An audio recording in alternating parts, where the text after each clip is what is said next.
அப்ப நீங்க குடுக்கல உங்களுக்கு தெரியும் இந்த ஆள் தோத்து போயிடுவாருன்னு தெரியும்ல, அப்புறம் எதுக்கு அவர்கிட்ட காசு வாங்கிட்டு கொடுத்தீங்க?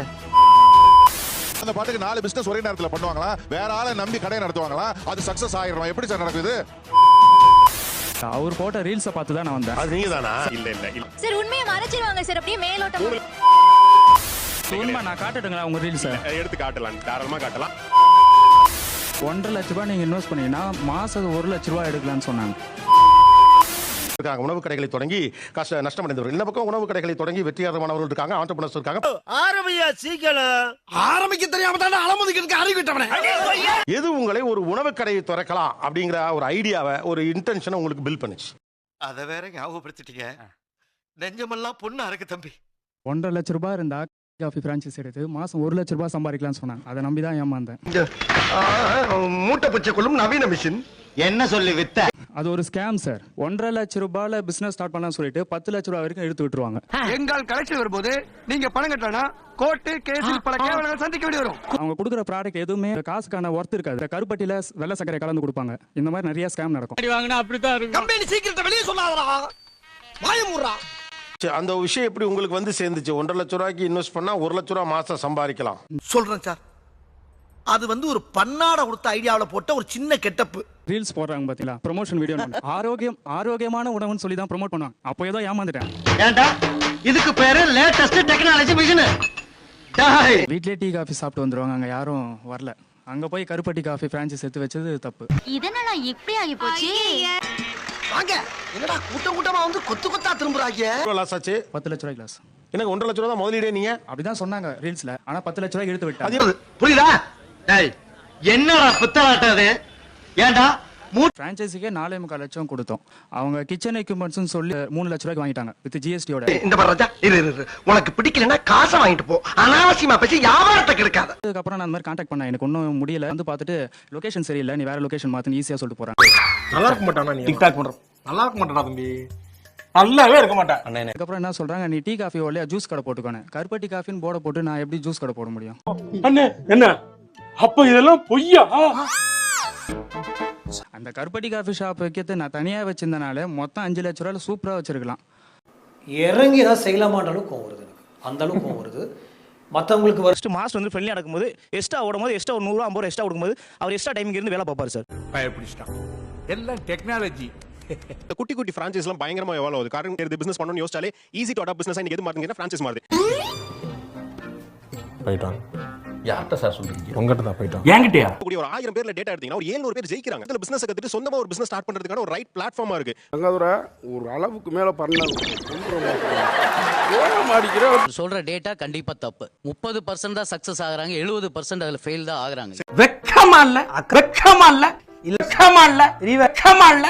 பிரான்சைஸ் மாடலே வந்து ஒரு எம்எல்எம் கான்செப்ட் தான். அவனே செத்தங்கடா. அவன் உங்ககிட்ட மாட்டலடா. நீங்க தான்டா அவங்கிட்ட மாட்டிருக்கீங்க. 5 லட்சம் ரூபாய் கொடுத்து நீங்க ஒரு பிரான்சைஸ் வாங்குறீங்கன்னா அதுல 10% அவங்களுக்கு கிடைச்சா போதும். நான் தோன்றது. ஆஹா ஐயர் ஏதோ மந்திரம் வதறானே. தொப்பியை கலட்டிடுவாங்களோ. ஓகேவா? இது மாதிரி 100 கடை கிடைச்சிச்சுன்னா அவங்களுக்கு தாராளமான லாபம் வரும். Life settled. நீங்க கண்டு விட்டாளையா? சூச்சமத்தை கண்டு விட்டாளே. பிரான்ச்சைஸ் எடுக்கக்கூடியவங்க எப்படி தெரியுமா வராங்க? இந்த டேட்ல ஒரு நல்ல நாள் இருக்கு, இதுக்குள்ள எனக்கு ஒரு கடை வேணும், எனக்கு இந்த கடை கொடுத்துட முடியுமா? அசிங்கமா கேட்பேன். ரொம்ப பச்சையா இருக்கும். அவர் போட்ட ரீல்ஸை பார்த்து தான் நான் வந்தேன். அவர் சொன்னது என்ன தெரியுங்களா, 1.5 லட்ச ரூபாய்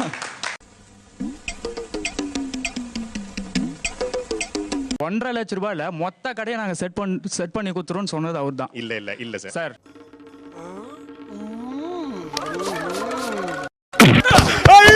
சார் உண்மையை மறைச்சிருவாங்க சார், அப்படியே மேலோட்டம். 3 லட்ச ரூபாய் இன்வெஸ்ட்மென்ட்ல ஸ்டார்ட் பண்ண முடியும்னு தான் சார் சொல்றேன். எப்படி சார் போக முடியும்?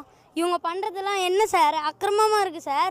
இவங்களாம் பண்றது ரொம்ப தப்பு சார். சார் அப்படிதான் சொன்னாங்களே. 1.5 லட்ச ரூபாய் நீங்க இன்வெஸ்ட் பண்ணீங்கன்னா மாசம் 1 லட்ச ரூபாய் எடுக்கலாம்னு சொன்னாங்க. I am not prepared to answer for this silly question. முதல்ல என் முன்னாடி வந்து இப்படி கேக்குறதே தப்பு. எடுத்து வச்சாரு. அவர் 3 மாசத்துல காலி பண்ணாரு. பக்கத்து ஏரியாவில் ஒருத்தர் வச்சாரு, 6 மாசத்துல காலி பண்ணாரு. நல்லாவே இருக்க மாட்டீங்களா? நல்லாவே இருக்க மாட்டீங்களா? நல்லாவே இருக்க மாட்டீங்க. நான் சொல்லக்கூடிய அதே பிராண்ட் பாத்தீங்கன்னா அதே ஏரியால 4 கடை இருக்கு. இன்னைக்கும் அதே 4 கடைகள் சக்சஸ்ஃபுல்லா ரன் ஆகிட்டு தான் இருக்கு. அது ஒண்ணு இல்ல மாஸ்டர். நீங்க நம்பர் 1 டுபாக்கு, அவன் நம்பர் 2 டுபாக்கு. நான் நம்பர் 1. அப்ப நீங்க குடுக்கல உங்களுக்கு தெரியும் இந்த ஆள் தோத்து போயிடுவாருன்னு. இவர் தோத்து போயிடுவாரு உங்களுக்கு தெரியுமா தெரியாதா? இங்க வா. ஐயே யாருக்காரப்பே தெரியும்ல, அப்புறம் எதுக்கு அவர்கிட்ட காசு வாங்கிட்டு கொடுத்தீங்க? அப்படி பார்த்தா இங்க ரெண்டு சைடுலயுமே அந்த பிரச்சனை இருக்க தான் சார் செய்யுது. ஏமாத்தணும்னா அவன் கிட்ட கருணை எதிர்பார்க்க கூடாது, அவன் ஆசையை தூண்டணும். 1.5 லட்ச ரூபாய் இன்வெஸ்ட் பண்ணி 1 லட்ச ரூபாய் சம்பாதிக்க முடியும்னு நீங்க எப்படி நம்புனீங்க? முட்டாள்தனம், ஏமாந்துட்டேன். என்ன சிரிச்சுட்டே சொல்றேன்? வெளியே தான் அம்மா சிரிக்கிறேன், உள்ள அழுதுட்டு இருக்கேன். சார் ஆப்போனன்ட்ல இருக்கிற எல்லாருடைய ரீல்ஸ் எல்லாம் நான் பாத்திருக்கேன். அதை நம்பி ஒரு ஆள் பாவம் கிங்கா இருந்தவரு கேன ஒருத்தன் கிடைச்சிட்டான்னா என்ன வேணாலும் பேசுவீங்க. அது சரி விடுங்க, வேற ஏதாவது பத்தி பேசுவோம். சிரிக்கிற ஊர்ல டீ கடை வச்சிருக்காங்க சார், நிறைய ரீல்ஸ் போடுறாங்க, சென்னையில வந்து வைங்க நல்லா இருக்கும் அப்படின்னு சொல்லிட்டு நான் சொல்லிட்டேன் சார் வீட்டுல. 2 வருஷம் கடையை லீஸ் கொடுத்துட்டு வந்துட்டாங்க. பாண்டிச்சேரியில கடையும் வச்சு ஒரு 2 மாசம் நல்லா ரன் ஆயிட்டு இருந்துச்சு சார். 3ஆவது மாசம் ஒரு புதுசா பக்கத்துல ஒரு கடை வருது. அந்த கடை நல்லா பார்த்தா ஜொலிச்சு நல்லா பயங்கரமா பண்ணி வச்சிருக்காங்க.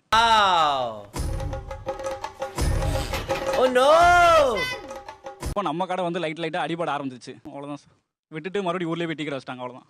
போட்டு வண்டியில ஏத்திட்டு வந்ததுக்கு உன்னால என்ன பண்ண முடியுமோ அதை பண்ணிட்டேன். எந்த சூழ்நிலையில மூணீங்க? நிம்மதியே இல்லாம போய் 10 கிலோ குறைஞ்சு லேபர்ஸ் மூலமா எனக்கு ஏகப்பட்ட ஸ்ட்ரெஸ். ஜோடியா உள்ள வரலன்னா எப்படா வியாபாரம் நடக்கு? நான் எப்படா கடன் அடைப்பேன்? பட்டியே கட்ட முடியும். நம்ம கடையில சாப்பிட்டீங்கன்னா நல்ல எனர்ஜெட்டிக்கா இருக்கலாம் அப்படிங்கிற மாதிரி. நீங்களே 10 கிலோ குறைஞ்சிட்டே இருக்கீங்களே. நக்கல்யா அவனுக்கு. என்னை நம்பி என் ஃப்ரெண்ட் வந்து ஒரு 15 lakhs போட்டாங்க. நியாயம் செய்யலையே அப்படிங்கிறது வந்து எனக்கு ஒரு பெரிய குற்ற உணர்ச்சியா இருக்கு. 2-3 நாளா பார்த்துட்டு இருக்கேன், ரொம்ப நெகட்டிவாவே வருது, ரொம்ப கஷ்டமா இருக்கு. இப்போ எங்க புரோட்டா மாஸ்டர் இருப்பாரு, கடை நல்லா ஓடலைன்னா சந்தோஷமா இருப்பாரு. என்னடி சொல்ற? நீ என்ன சொல்ற? என்னடி சொல்ற? கடை ஓடுது, ஒரு எக்ஸ்ட்ரா வந்து ஒரு 10 கிலோ மாவு போடணும்னு வைங்களேன், சிரிக்கவே மாட்டாரு. என்ன வேலை வாங்க? அப்புறம் பக்கத்துல வந்து ஒரு மளிகை கடை இருக்கு, எல்லாம் வாங்கி போட்டிருக்கேன் ஒரு நாள். ஆனா வந்துட்டு அடுத்த நாள் பில்லு வருது 1200 ரூபாய்க்குன்னு. பில்லு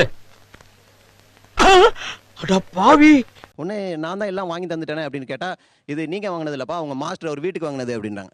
ஏன் சார் அழுகுறீங்க சார்? சவுண்ட் வரலையே சார்?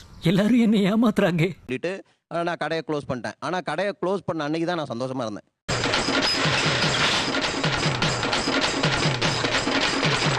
மூணு நாள் வெரைட்டிஸ் இருந்ததுன்னா வெரைட்டி ரைஸ் இல்லையான்னு கேட்பாங்க. போங்கடா, ஹோட்டலே இல்லடா. கொடுத்து சொல்றத வேலை வெட்டியே போயிட்டோம் அப்படின்னு சொல்லிடுறார். ஒரு சின்ன பிரச்சனைக்கு போய் ஏன் சார்? ஃபர்ஸ்ட் டே சேல்ஸ் வந்து 2.5 லட்சம் ரூபா சார். ஓ, 60 சீட்டர் கெப்பாசிட்டி சார். நான் வெரி குட்ரா, கை கொடு. வெரி குட்டா. கொடு. ஒரே நைட்ல முடிவு பண்ணதான் சார், அடுத்த நாள் கடையை திறக்கல சார். எவ்வளவு மொத்த நஷ்டம் சார்? 45 லட்சம் ரூபா. எல்லாம் பார்த்துப்பா, ரொம்ப நன்றி. தோரம்பருப்புக்கு ஒரு கிலோக்கு 30 ரூபாய் ஏறினது இந்த பீரியட்ல. ரீஃபைண்ட் ஆயில் அப்படியே 190 ரூபாய்க்கு போயிடுச்சு. அங்க வந்து ஊரப்பாக்கத்துல ஸ்டார்ட் பண்ணோம், ஆனா ஸ்டூடெண்டே வரல சார், எல்லாம் ஃபேமிலி கஸ்டமர்ஸ் தான் வந்தாங்க. ஆகும்ல ஆகாம போகுமா? அப்படியே அது பண்ண முடியுமா? சாப்பிட்டுட்டு இருக்கும்போது ஏசி எல்லாமே ஃபுல்லா லைட்ஸ் எல்லாம் ஆன் பண்ணும்போது கரண்ட் பட்டுன்னு வெடிச்சு போயிடும்.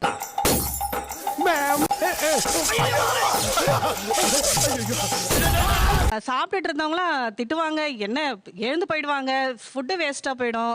பிறந்து வா, அப்போவாது உனக்கு ஓலை ஒழுங்கா வருதான்னு பார்க்கலாம். ஓ ஜாதகத்துல கட்டமெல்லாம் கண்ணா பிள்ளை இருக்கும். எவ்வளவு லாஸ் பிசினஸ்ல? 25 lakhs சார். ஸ்டாஃப்லாம் சம்பளம் கொடுக்கலன்னா என்ன அடிக்கவே வந்துட்டான் சார்.